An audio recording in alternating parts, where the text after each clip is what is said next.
Hai semua, selamat datang para pengembara masa. Dah sedia ke untuk satu misi yang cukup epik yang akan uji semua kemahiran anda dan akhirnya menobatkan anda sebagai seorang jaguh masa? Pernah tak rasa pening sikit bila fikir pasal masa? Ada jam, ada tahun, dekad, abad. Pening kepala kan? Jangan risau, biasa tu.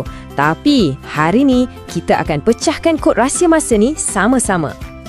Betul tu, misi kita hari ini mudah je. Kita nak tukar rasa keliru tu jadi rasa yakin. Macam mana? Anda akan belajar beberapa jampi matematik yang memang rahsia yang akan bantu anda tewaskan apa-apa je soalan pasal masa. Okey, jom kita mula. Setiap jaguh perlukan cabaran pertama kan? Dah sedia nak selesaikan teka-teki pertama kita? Wah, ini bukan soalan matematik biasa-biasa tau. Ini macam satu misteri sejarah. Kota Famosa kat Melaka tu kan, salah satu tinggalan Eropah paling tua ke Asia. Jadi, untuk selesaikan misteri ni, kita kenalah belajar jampi masa yang pertama. Kan setiap ahli sihir perlukan buku jampi? Macam tu jugalah kita sebagai jaguh masa.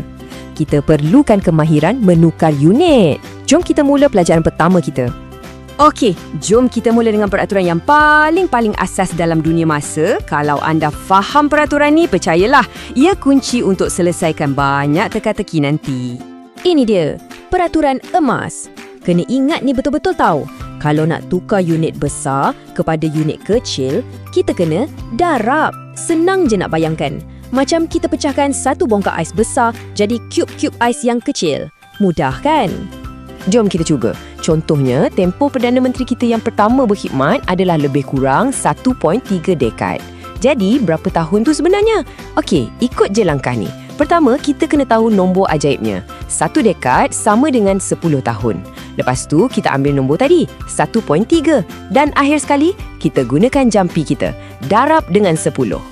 Dan jawapannya ialah 13 tahun. Nampak tak? Dengan satu jampi darab yang mudah, kita dah selesaikan satu misteri kecil. Hebat!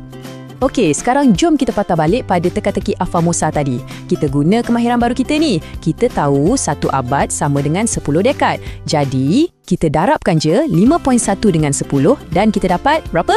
51 dekad. Teka-teki selesai. Tanya, cabaran pertama berjaya. Baiklah, jom kita naik ke peringkat seterusnya. Anda dah mahir tukar unit kan? Sekarang tiba masanya untuk kita gabungkan kuasa-kuasa ni pula dengan operasi tambah. Okey, bayangkan macam ni. Anda dalam perjalanan. Bahagian pertama perjalanan tu ambil masa 1/3 jam. Bahagian kedua pula 50 minit. Soalannya, berapa jumlah masa perjalanan tu? Ini cabaran baru kita. Perkara pertama sekali, kita kena samakan unit dulu. Kita tak boleh tambah jam dengan minit terus macam tu je. Ia macam cuba tambah apple dengan orange. Tak boleh kan? Jadi, kita kena tukar salah satu. Dalam kes ni, kita tukar 1/3 jam tu jadi minit. Macam mana? Darab je dengan 60.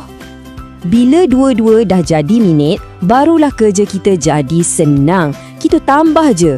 20 minit tambah 50 minit, dapatlah 70 minit. Mudah kan? Okey, naik taraf selesai. 70 minit tu memang jawapan yang betul. Tapi, seorang jaguh masa yang hebat tahu yang jawapan tu boleh juga ditulis sebagai 1 jam dan 10 minit. Nampak tak? Kemahiran anda dah naik taraf. Anda makin hebatlah. Sekarang, jom kita guna kuasa masa kita untuk cari perbezaan rahsia pula.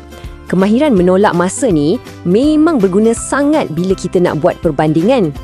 Okey, kali ni kita ada 2 bangunan ikonik kat Kuala Lumpur. Satu umur dia lebih kurang 1.3 abad.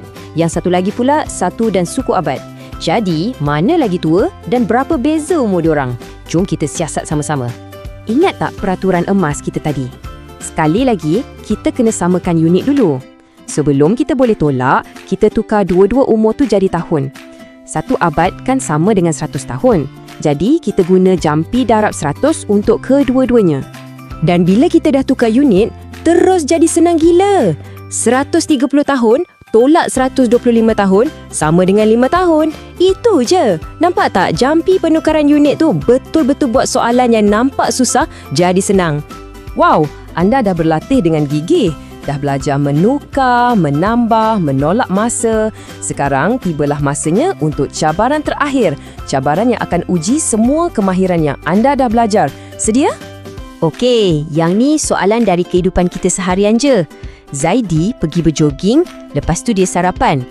Kita nak tahu berapa lama masa yang dia ambil untuk buat dua-dua aktiviti ni. Untuk selesaikan ni, kita kena guna 2 kemahiran sekaligus. Menukar unit dan menambah. Jom kita buat sama-sama, langkah demi langkah. Langkah pertama, kita tukar dulu. 3/4 jam tu kita darab dengan 60, dapat 45 minit. Langkah kedua, kita tambah. 45 minit jogging tadi tambah dengan 40 minit sarapan. Jumlahnya 85 minit. Dan langkah ketiga, sebagai jaguh masa, kita permudahkan. 85 minit tu sama dengan 1 jam 25 minit. Hebat! Tahniah, anda dah berjaya. Anda dah selesaikan semua teka-teki, semua cabaran. Anda dah buktikan, ya anda memang boleh kuasai konsep masa. Syabas, anda kini seorang jaguh masa yang bertauliah. Jadi, anda dah kuasai tambah dan tolak masa. Agak-agaknya, apa pengembaraan anda yang seterusnya? Pengembaraan ilmu ni tak berhenti kat sini tau. Lepas ni, mungkin ada cabaran darab dan bahagi masa pula menanti. Jadi, teruskan berlatih dan jangan pernah berhenti bertanya. Itulah sifat seorang jaguh masa sejati.